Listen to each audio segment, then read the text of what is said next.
about estimations in agriculture.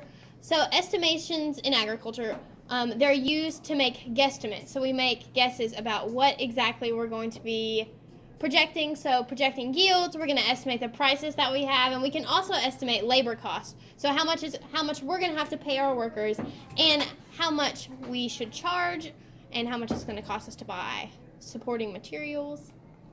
So when it comes to projecting yields, farmers can use basic principles of math to estimate the yields that they're going to produce on their farms.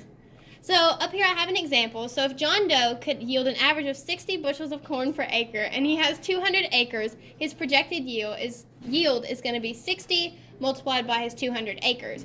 And up here I just have a picture of a combine and some corn, so that just gives you all a little visual of what's happening. So if we talk about why this is important, farmers can use this to make estimates of how much they're going to yield in a given growing season, and that lets them know how much they can sell and the potential revenue of their crop.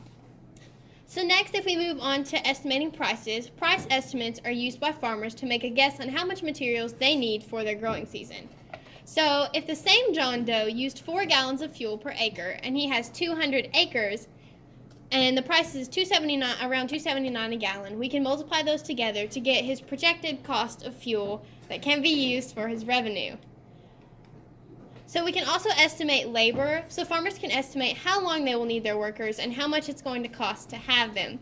So if we use the example of the same John Doe that has 200 acres, he's going to hire workers to help combine those 200 acres because he can't do it himself. The workers are going to charge $11 per hour, and his combine travels at a speed of 5 miles per hour.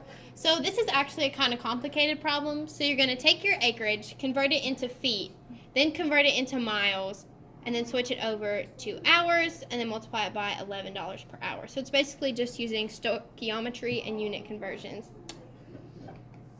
So the real world like practicality of this is they're not so accurate facts. Estimations are just that, estimations. While you can provide a guess of yields, prices, and labors, they cannot be taken as facts. Unpredictable factors exist that can affect our estimations given the year and given the time period or the growing season. So some of our estimators can be price inflation, environmental factors, and policy changes. So those unpredictable factors for price could be price changes from year to year of gas, of seeds, of labor. Environmental factors could be the nutrient changes in your soil. So one year you might need more fertilizer, one year you might need less fertilizer. And then when it comes to policy change, new government policy concerning different things can affect. So for example, H-2A workers is a big thing that most agricultural cooperatives are focusing on right now in the policy industry. So H-2A workers are more expensive now, and it's harder for you to get H-2A workers, which H-2A workers are basically given a green card for working, and they're given a specific time period, and that time period is the amount of time that they can be here for to work.